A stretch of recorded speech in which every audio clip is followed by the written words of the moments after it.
Okay, so welcome to the Psychology in Schools PD Day workshop on supporting pupils with social media and mental health. My name is Linda Brindle and I'm a senior psychotherapist. My name's Emily Misen. I'm an assistant psychologist. And we both work with children's mental health services in Suffolk. So it's great that you're able to join us today as part of your PD Day sort of training and setting yourselves up for the year. And we really recognise the different demands that you will have on you during these couple of days preparation before term starts. So we want to launch straight in to talk about a really big topic, really aware that we've got a limited amount of time to cover an awful lot. So you can see on the screen the key areas that we're going to cover. I'm going to pass over to Emily, who is going to talk through with you the first part of the workshop, and then I will come back in later on. Thanks, Linda. Yeah, so we're going to start by thinking about what we mean by social media, because there's quite a few different terms kind of flying around and people's understanding might vary. And then thinking a little bit about how are young people using it. Then we're going to move on to think about the evidence base around social media and mental health. So we're going to think about various kind of mental health concerns that might be impacted by social media use, either positively or negatively. We're then going to think a little bit about some of the risks around social media, some of these things that you might need to be a little bit more alert for and keeping a bit more of an eye on. So some of the things that might be a little bit more concerning.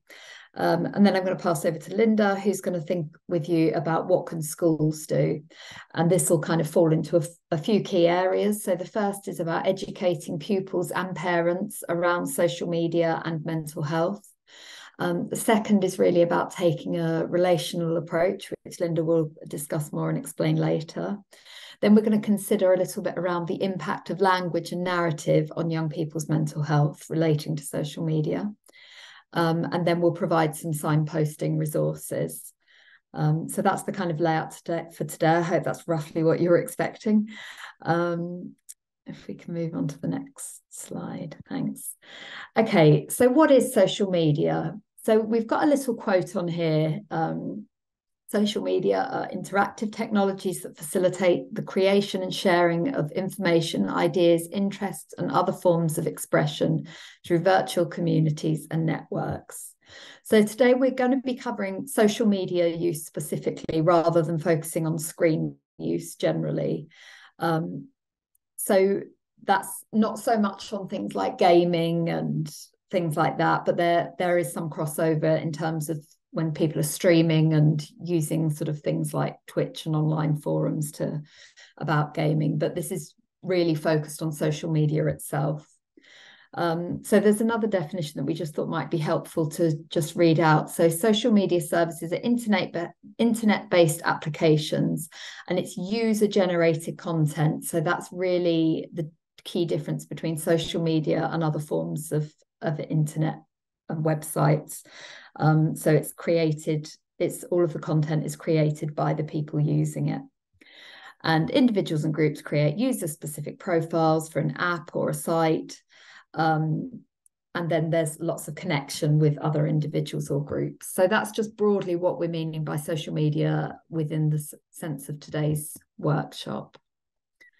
So I guess we wanted to start by thinking a little bit about it can be your own use of social media. It could be how, if you've got children, how they're using it. It could be things you've noticed in students, anything really. But we're just interested to know what you find valuable about social media. So what are the kind of good things in your opinion? And if you don't use social media at all, that's fine to also share. It's just interesting to get a sense of what's in the room. So connection, yeah, absolutely. And I think that's something that most of us would say we find the most valuable. Yeah, communicating with others.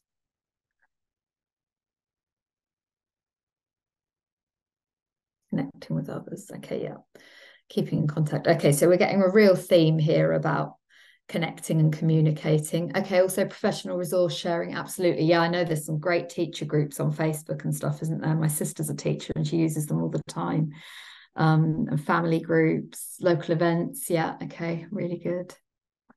Okay, so that's really helpful just to get a sense. So I think there's a real theme of connection and communication, which we are going to talk more about. So moving on, what do you find difficult or unhelpful about social media? And again, this can be about your personal use, but it can also be things that you've observed in family members or pupils, anything like that. Fake news, yeah, absolutely. There's a lot of that around, isn't there? The distraction, yeah. Lack of boundaries, yeah, absolutely.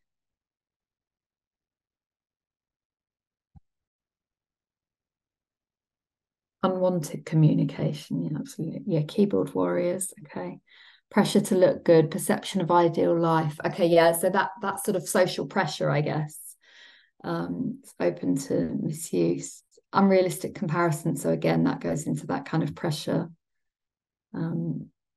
Misread messages, advertising. Yeah, that can be annoying. Okay, so there's quite a lot of things that we can find difficult or frustrating or unhelpful. And I guess in some instances this can go further and become actually harmful and detrimental, which is something that we will talk a little bit about. Not enough time to keep up with friends. Yeah, because I think with social media, our social circles just become so big that sometimes it can be really difficult to keep up with everyone, can't it? Okay, so moving on. So this is just a little graphic about the use of online platforms. So this is from the Ofcom report that came out last year in 2022. So it's quite recent. And this is about social media use in amongst children, but it's from 3 to 17. So it's a really, really broad age group, and that's including very little children, so even preschool age. So I think the first thing that's really striking is if you just consider how many of these older children must be using it, because even from 3-year-olds, you've got 89% of 3 to 17-year-olds using platforms like YouTube, which is massive. I think the other thing that's really important to note is how high TikTok is now. So TikTok has overtaken Instagram and Facebook and all of those other platforms, Snapchat even, that used to be really popular. And that's had a really sharp rise. And we will talk a little bit more about that later. Because the way that it works is quite different to some of the other platforms. But we just thought this is helpful just for kind of outlining what social media platforms are being used widely and which really aren't popular amongst younger generations that we might use as adults more. Okay. So this question is about what your main concerns are about pupils' relationships with social media. So you can tick as many as you have particular concerns about, but we just thought it would be helpful to get a bit of a sense of which things you're finding particularly concerning.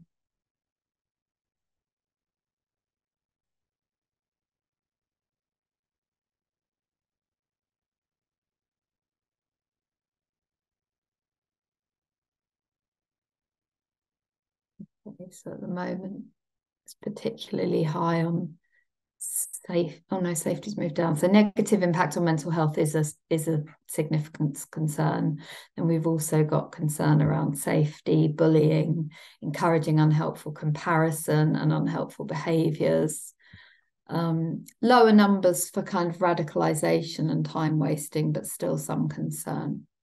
Okay, that's really helpful just for thinking about what those real concerns are. Okay, brilliant.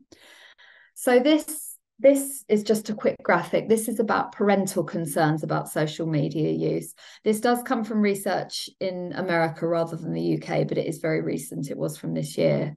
And we just thought it was helpful for just highlighting what the parental concerns were really. So with that, there was a high level of concern around kind of explicit content and then time wasting. But there is concern about kind of a real broad range. Interestingly, the kind of what I would consider the more mental health related concerns, like the anxiety and depression and lower self-esteem, are lower on this research than they were in the room today. But yeah, it's just interesting to think about and be aware of. Okay. And this is about teenagers' own view of social media use. So I guess the first thing is that they do recognize the positives of social media use. And I think we really have to recognize that as well as adults, because clearly from this and from the amount of time that our young people are spending on social media, we can see that there's a real draw to it, and it's popular and it's meaningful to them. And so I think the first thing that we would really encourage is to recognize these positives. Again, you can look we will send these slides around at the end, so you will have these if you want to look into them in more detail. But I think the most important thing to highlight on this is that they're more likely to say that social media has a positive rather than a negative impact on them. So there are some young people recognizing that there is a negative impact, and there's a lot recognizing that it's quite balanced. But there's far more saying positive than negative. So it's just important to hold that in mind, really, I think. Okay. So we're going to start just by, I think you've maybe skipped a slide, Linda, I think. Oh, no, we're back. Okay, fine. Sorry, my computer was showing one ahead. Okay, so the first reason, and this really ties into what you talked about earlier, the really important thing about social media that it really can help is that sense of belonging. So as humans, we have a really strong need for social connection. That's something that is inherently part of us as humans. And it's really important to highlight that need is particularly strong amongst adolescents. So for adolescents, that sense of belonging becomes really pivotal in their lives and in their development. And there are kind of evolutionary reasons for that, which we do discuss more in that other workshop that for parents that we've linked at the bottom. So if it is something you're wanting to find out more about, you can look at that. But for teens nowadays, social media is often really central to that connection. There obviously we do still have adolescents taking part in things in real life, and school is obviously a great opportunity for socializing and things, but also a really big part of their lives now is social media and connecting on online platforms, messaging, all of that kind of thing. So that's really important to be aware of. The other thing that's important to be aware of that is increased in adolescence is this tendency towards impulsivity and risk-taking. So again, we know that there's much more of a tendency for risk-taking and behaving impulsively in adolescence than there is in adults or younger children, actually.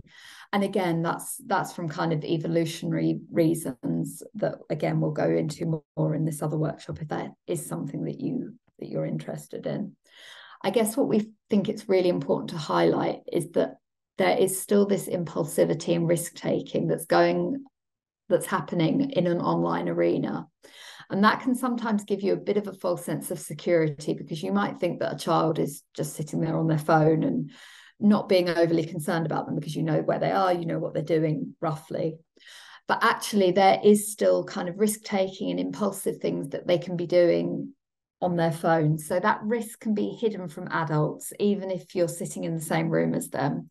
So that is something just to be aware of, that kind of false sense of security and the risks of online communication, that we just felt it was worth highlighting. Okay, so just a bit more on social connection. And this is more about the positives of social connection and things. So their young people, and anyone really, are really able to get a great sense of support from social media. This can be professional support, it could be friendships, it could be making new friends, and that sense of belonging.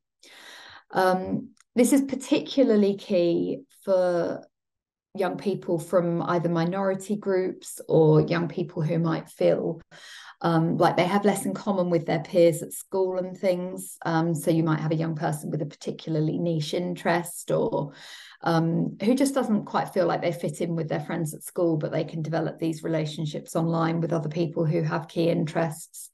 For these young people, it can often be really, really important because they're often not getting that sense of social connection and belonging in day-to-day life. And obviously, you've got millions of people on social media that you can connect with, and some of those will have similar interests. So that's just really important to highlight that for those young people, it might be particularly valuable for them. It is also important to highlight that young people from minority groups or who are different in some way are also those who might be more likely to experience bullying, which obviously can take place online as well as in person. Other things that can be accessed online in terms of professional support, there's also the ability for young people to reach out and connect for support with organisations like COOTH, which again we'll signpost to later if you're not familiar with, but I should imagine quite a few of you will be, which is a platform where peers can share their concerns with other peers. They can offer support and guidance to one another. There's lots of resources like that online. So sometimes when young people are on social media, they might actually be doing things like reaching out for support and trying to gain that kind of, I guess, get their needs met emotionally, whether that's with friends or professionals. But that's a really important element of social media and internet use more widely as well that can sometimes be missed. Okay. So this is one of the difficulties, I guess, potentially with everything that we've discussed on the previous side. This is kind of the flip side of that. So that social connection is great, but it can also provide more opportunities for co-rumination. So what we mean by that is that, for instance, if one person is feeling quite low and they're sharing their thoughts with others, then other young people might also say, oh yeah, I feel like that, and isn't it awful? And you can develop this kind of bubble where everyone is kind of talking about similar things that they've experienced, which on the one hand can be helpful, but it can also be a bit of a vicious cycle where they can kind of get drawn into that. And that can be quite a negative space. I guess the other thing is that the advice, if you are using some of these kind of peer support things, even the kind of moderated ones, the advice that young people are giving others in distress might not always be the most helpful, and potentially it could be something that might even escalate the original young person's distress or lead them to unhelpful actions. So that's again something to be aware of. And the other thing with the internet, and I'm sure this won't be news to any of you, is that sometimes young people do develop new unhealthy coping strategies to cope with their distress that they've kind of originally seen online. So this might be self-harm. There might be things to do with body image. There was certainly quite a while now, but there used to be a really strong sort of pro-anorexia type community online that a lot of young people were getting tips from in that sense. So these are just things that it's really important to be aware of, that yes, young people can get that support that they really need from social media and from peers online, but also there is a risk of developing these more unhealthy coping strategies and that sense of co-rumination where they're all sort of bringing each other down. So that's just something to be aware of. Bullying is obviously a massive issue. We won't go into this in massive detail because I'm sure that as you all work in schools, you're all very familiar with bullying and the risks. I guess what we wanted to point out specifically here is about the impact of online bullying being so high because there's no opportunity to escape. So obviously bullying has always happened, but it used to be that when a young person went home and they were in their own room, they were away from it. Whereas obviously now it follows them home, or it can do. So that's really something to be aware of and to be mindful of, that it's just this 24/7 potentially bullying, and that really does have an impact on mental health and self-esteem and all of that kind of thing. So you know about the impact of bullying. I guess it's really important for you as school staff, and this is more what Linda will talk about later, is about that availability so that young people can talk to you if they need support with that. Because having that key adult that is there to listen and to support can be really valuable. And I guess also thinking a little bit about the role of schools in supporting that zero tolerance on bullying approach, which we know that you work really hard at, and that you do everything that you can. But it's just something that we felt like needed to be brought up, because obviously it is a risk of online use and social media. But it's also not a risk that we can erase, because whatever we do, young people will be accessing social media ultimately. And so I guess it's perhaps more about thinking with them about things that they might be able to do to take a break from that if it's getting too much, rather than trying to stop it completely, because that's probably not that realistic actually. On this slide, we just thought it's quite helpful. Again, this is from the Ofcom survey, but again, it shows how young people are being bullied, what proportion of young people are being bullied via various mediums. So, and it's divided into age group and then total. So I think what we really felt is important to highlight here is that face-to-face, the total proportion of young people that disclose being bullied face-to-face is 20%, so 1 in 5. If you look across to the social media sites and apps, it's 15%. So it's actually a bit lower on social media sites than it is in face-to-face. And there's not a significant difference, certainly. But of course, it can be on both. And those young people who are being bullied face-to-face are likely the same young people that are also being bullied by social media and things. But we just thought it's helpful to share, because I think sometimes there can be this messaging that bullying is much worse on social media, or that far more young people are being bullied kind of by text and social media and all of that kind of thing, whereas actually the proportion is quite similar. So we just thought it was helpful to note that. Okay, so body image is probably the area with least disagreement amongst the literature. So generally, the literature around social media use and mental health is quite varied, and there's kind of pros and cons. With body image, there is a general consensus that social media use is correlated with body image concerns. And that's kind of quite consistent. It is important to highlight that the type of activity that they're doing on social media plays a large role. So, for instance, sites with a lot of visual content, so things like Instagram and stuff, have the greatest impact. And actually, the type of activity that young people are doing on social media has more of an impact than the overall social media time. And it appears that this is about appearance-related social comparison. So it's about young people seeing images of other people and comparing themselves to those. And high levels of appearance-related social comparison have been found consistently to be associated with greater levels of body dissatisfaction. It is a little bit more complicated than that, because the direction of social comparison is important. So young people who are comparing themselves to those who they perceive as more attractive are likely to then feel worse about themselves, which will have a negative impact on their body image, which is really common if they're looking at pictures of celebrities and things like that. But there is also an impact of downward social comparison, which is when you're comparing yourself to others that you perceive as kind of less attractive than you. And that can actually improve body image, because you feel better about yourself in comparison. But that is less researched. But I think what it does do is highlight the importance of thinking about what in particular young people are doing online, who they're following, what kind of content they're looking at, because that all does have more of an impact just than the fact that they're spending X number of hours on Instagram or whatever. So it is just important to be aware of that. We also wanted to think a little bit about harmful content online. So a lot of young people are using social media to kind of self-soothe and escape difficult feelings. It's something that is quite mindless, that you can just kind of scroll through social media if you're not feeling good.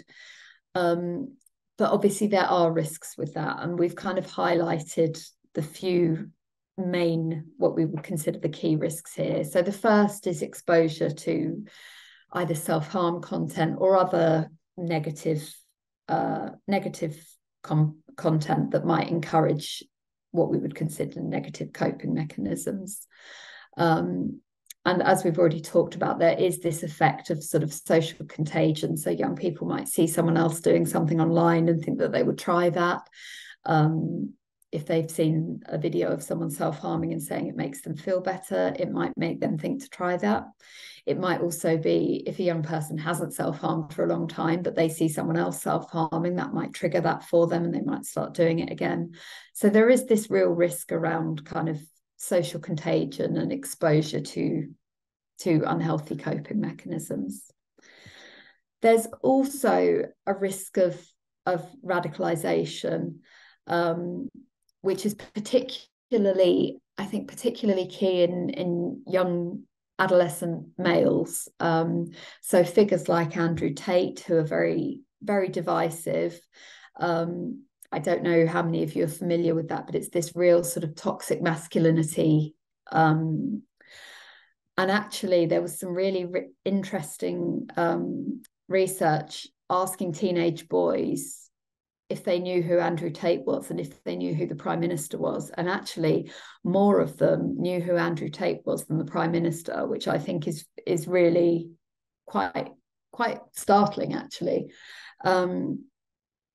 And also a lot of boys do identify positively with that kind of content. So it's really important to consider that kind of the toxic masculinity, the far right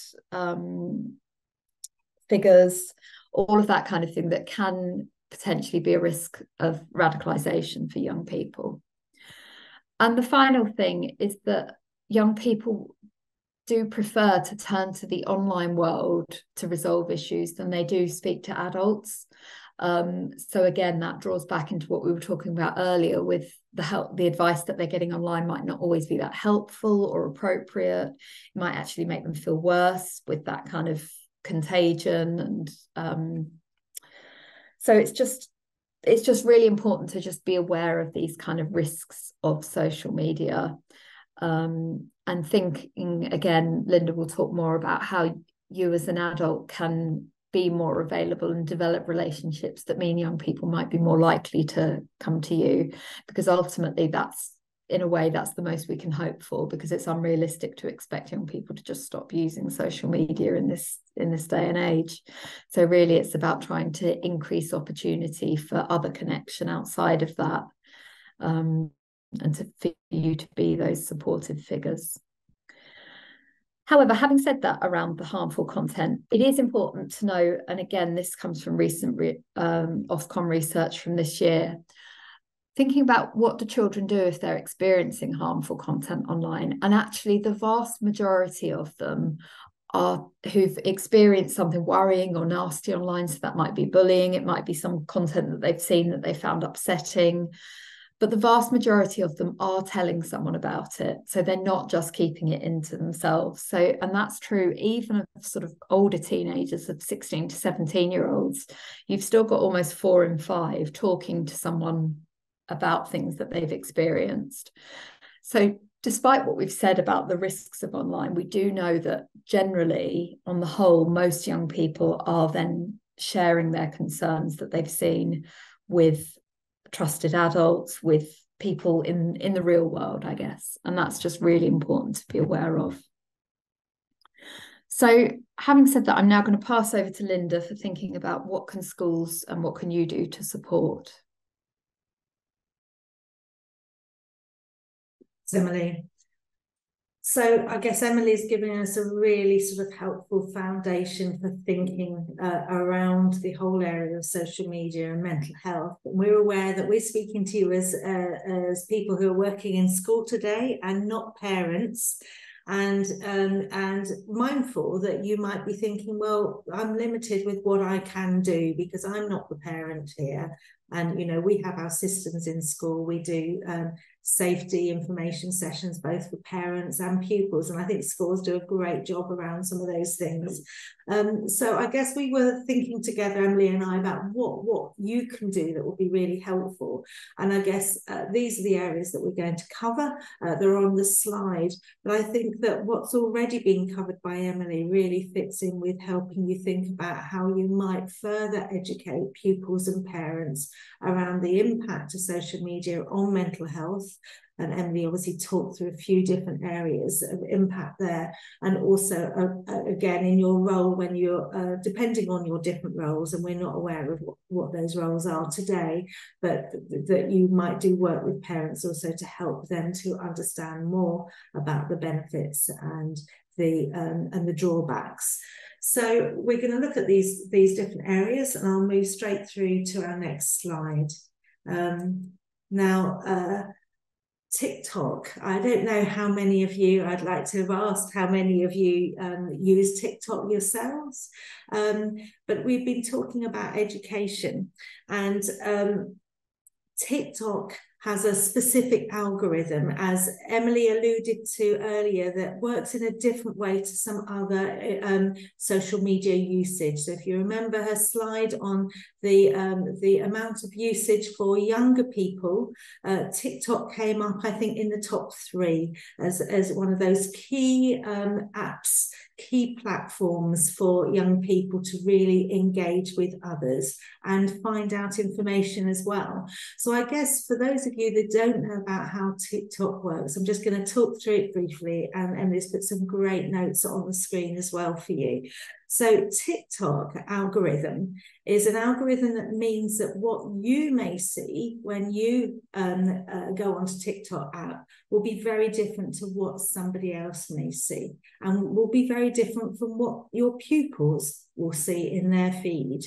So when you start what they call For You default screen when you open up the app, will initially just include a range of popular videos. However, the more you use the app, the more tailored this selection of videos will become. So as you'll be thinking, if you haven't realized this before, based on the videos you spend most time watching, whether you've liked them or commented on, whether you follow something, whatever it is, that algorithm is picking up on what you do, okay? So when you go onto TikTok, your For You page will really be helpful for you in drawing out all the things that you've shown an interest in.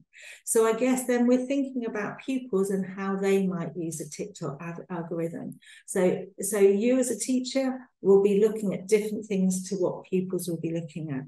And the pupils may choose to log into all sorts of things. They're hungry for information. It can be a really good way, as Emily said, to find out information and learn things in small bites.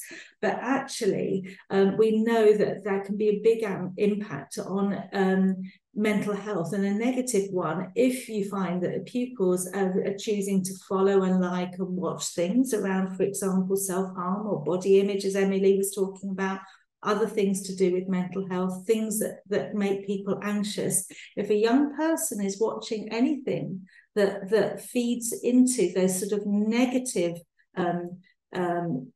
mental health issues, then they are likely to be seeing more and more of those continually crop up on TikTok. Not just they will likely be, they will see those things, because those will be at the fore when they log on, when they go in and open up that app.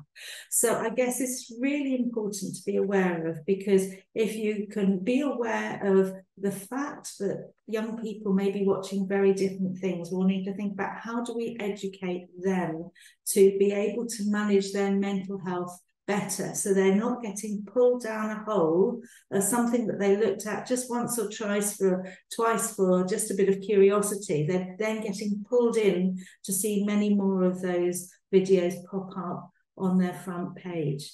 So if you want to find more about this, the TikTok algorithm made its success is an article that we've got a link at the bottom, written by The Guardian or put up by The Guardian newspaper.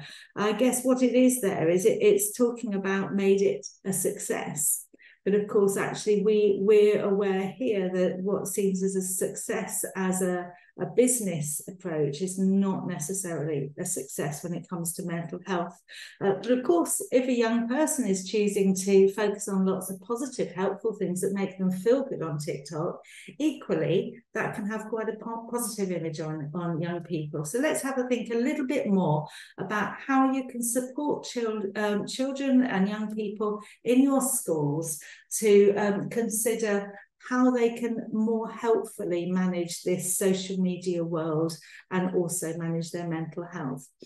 So we talked about educating pupils. So I guess a key thing is for you as teachers or support staff in school to be aware of how you can help your students be more familiar with the impact of what is really going on in the digital world for them. So what could be really helpful is for you to help your students make a link between the type of content they are watching and how it makes them feel. Actually noticing, because obviously we talked about that pull of connection with others that's so powerful for adolescents, that they can go on and do things without automatically noting straight away the impact of what they do. So supporting students to be careful online, to consider before clicking something, to consider, you know, actually, do I want the messages that this is giving me? Do I really want to be watching this influencer, or are there some more positive influences that actually make me feel better about myself? So I guess there's something that school staff can do about educating around an active choice in what young people choose to do in their social media usage. So whilst we recognise it can be a bit of a drug, you can get caught up with just sort of that pull to being online. We're actually saying, supporting students to step back and think, what do I want? What do I need from this? How does doing this stuff work for me? We've talked about many of the positives that social media can offer young people, but thinking and supporting them to think more carefully and strategically about how things work for them. So on this slide, it talks about making sure young people are aware of those algorithms, having a break from being online. So we know that our brain needs a break from things, otherwise it gets overwhelmed. So even 60-second breaks from anything can help our brain recover from overload. So these are some of the simple ideas that you can do. And I guess for you, training yourself to be more aware online can be a really helpful way of modelling actually what will be helpful for your pupils, because then you can share from personal experience what you found worked for you, because we can all get very sucked in with social media. It's not something that's just a challenge for children and young people, as we know. Okay, we've got a resource at the end which talks about some of these ideas a little bit more, so look out for that if you're interested in these thoughts. I guess one of the key things is trying to encourage balance. And again, it could be a challenge as a teaching member of staff or working in a school, but opportunities to create balance for young people to see they can do things on social media. They can also access information and do other things more face-to-face, so that there's different ways in which they can learn, develop, engage, and connect with others. We wanted to show you this sheet, not to talk through it now, but this is just a nice sheet which can be really helpful to share with parents. It's a real common sense approach of trying to encourage young people to get that balance. So it's sort of thinking about the other things that's important to help support. This is a broader screen use activities and still support young people's mental health. So you'll be sent a copy of the slides and a recording of this workshop, so you'll be able to access this more clearly and search if you want to get a copy of this yourself to share.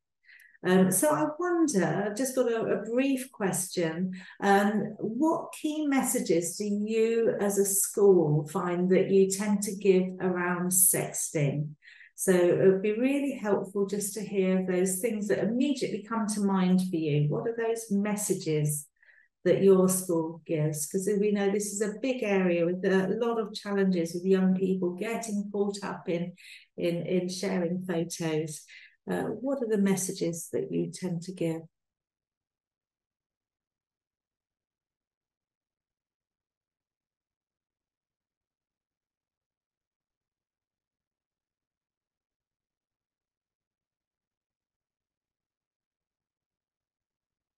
Okay, so reminding students that they will lose control of those images once shared. So really helpful. Okay, it's illegal. Yeah. Yeah, so police can get involved.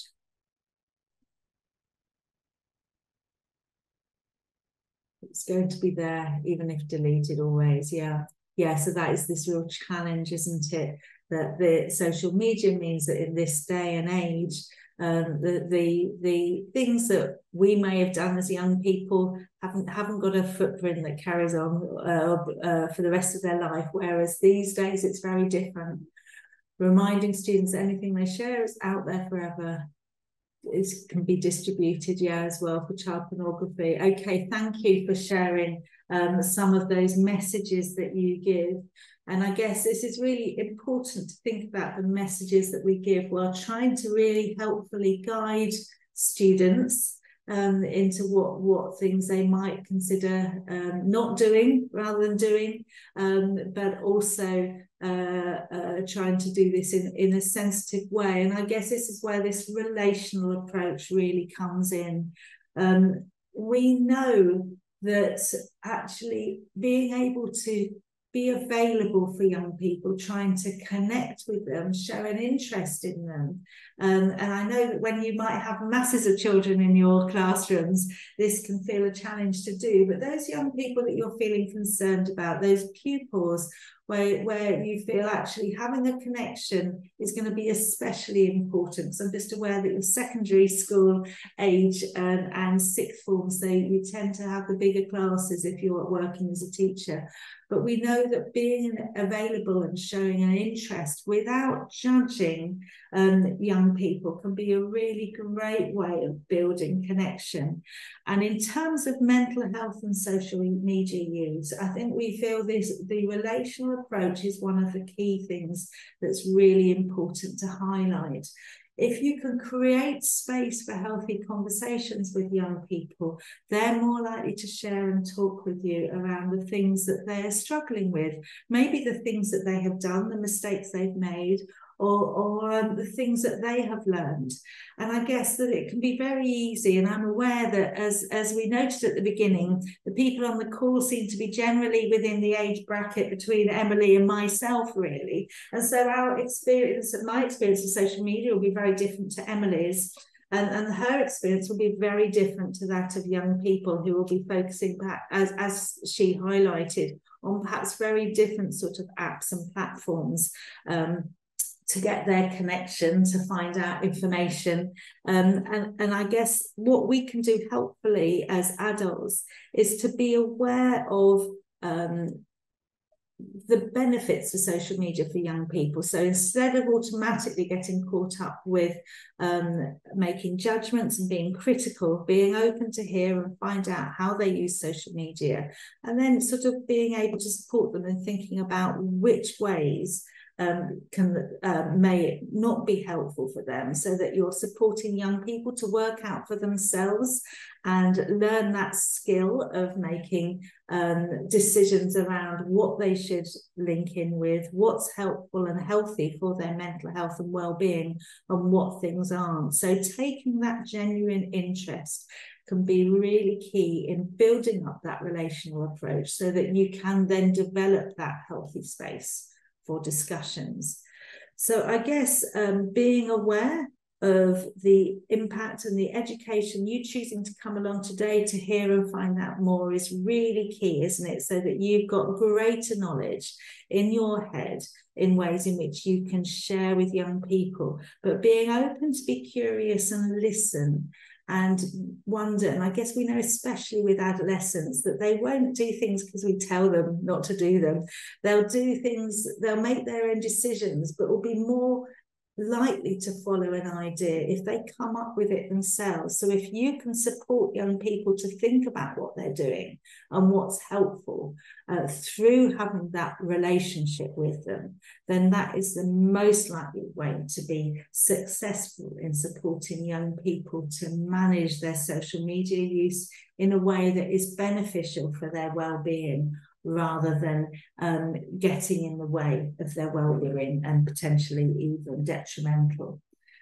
So I guess going back to that sexting example, it can be very easy if we're too black and white about saying you shouldn't do this, it's not okay to do this, while rightfully warning young people of the real challenges that they can face if they do get involved with sexting. I guess it's that real tricky balance, isn't it, of giving them guidance, but also helping them to know that maybe, you know, some young people, when you already give that warning, have already been involved in sexting. They're already still anxious and worried about what's going to happen to those pictures, as you rightfully said, that they don't have control of anymore, and they're you know, out there for others to see. Actually creating that healthy space for discussions means that if you're giving too strong black and white messages, that might deter young people from actually coming to you to actually have those conversations and talk through them learning how to get the support they need if they have made a mistake and gone down that route. So I guess, you know, schools do a great job of supporting young people, and it's just being mindful of how you get that balance between helping them to really learn and understand things that are unhelpful, but even if they get engaged with those things, just as you'll do with many other different areas, making sure even within the online arena as well, you can help support them with working through any difficulties that crop up. Okay. So I think one of the key last things that we just wanted to highlight, which links into that, is really being aware of the language and narrative that we use and being mindful of the impact that that can have on mental health. So linking in with the previous slide, good intentions can have an unintended impact on mental health. So it's specifically said about avoiding that black and white messaging. So shock tactics, you know, if you do this, this will happen. And it's been something that used to be used in schools a lot, and I'm not sure how much it gets used now, but you might be aware that some staff within your school would still engage in that sort of approach, and helping to educate other staff in the school might be really a key thing that you can take forward from this workshop to help them to engage less with things that will predict the future in a way that's really unhelpful of young people, for young people. And I guess finally the point on this slide is ensuring that pupils are aware of where and how they get support. So there's often lots of posters, lots of information up in schools when we go into schools saying about lots of things that are out there. But I guess it's about ensuring that we can point young people to the things that seem really relevant to them, so they might not notice. It might just feel like wallpaper on the walls, all these posters. So if we can help support young people to recognise what things are going to be really helpful for them for getting support, then that will be a really key job too for you in schools. So we know that what you can do is limited. You're not young people's parents, but we actually know that what you can do is really powerful. And in terms of sharing resources, we just wanted to highlight a few key apps here that young people might find helpful for their mental health. And these are apps, there's lots of great ones that have been signed off by the NHS, and they're developed to support young people with their mental health. So these are apps which are good quality, safe apps that we'd encourage you to recommend and share. Again, it might be another wallpaper somewhere pertinent at school, a poster to go up. But sort of Combined Minds is a lovely thing to, if you're speaking with parents, that helps families and friends that also support young people with their mental health. You might be interested to have a look at that one yourself. There's a whole range here that, as I said, we will send out to you.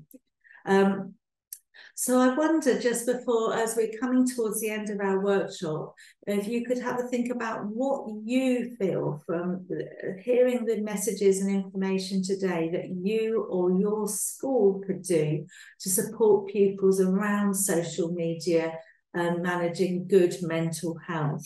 And why this is really helpful to go on Slido is because we know that people often benefit from hearing other ideas from other staff members as well. So we would really encourage you all to have a think just now and take a moment to consider and to add some ideas into this space of what could you do that you're not already doing, or you could also include things that you know really help that you are already doing.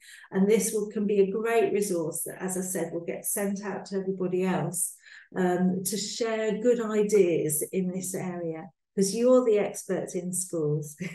And so it's really good to hear about ideas that you are developing or that you've already had.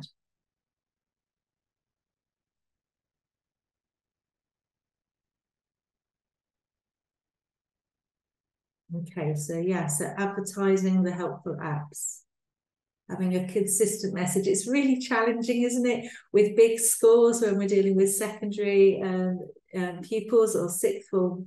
Yeah, consistent messages are really hard, and working out ways to do that within your school is really key. I guess sometimes that can come with the person that's involved in sort of behavioural support and policy sort of lead, perhaps. Thinking about having those high quality relationships with young people. Absolutely. So it's, you know, we know it's hard. You can do lots of small what we might call therapeutic dosing, small little contacts with people to sort of build up that relationship over time, a warm smile, that nod, that interest, that word of encouragement. And over time, lots of little contacts like that can be really important for building trust. So they don't always need to be long. I guess that's what I'd want to highlight. What we call therapeutic dosing is really little and often can really make a difference to building connection with people.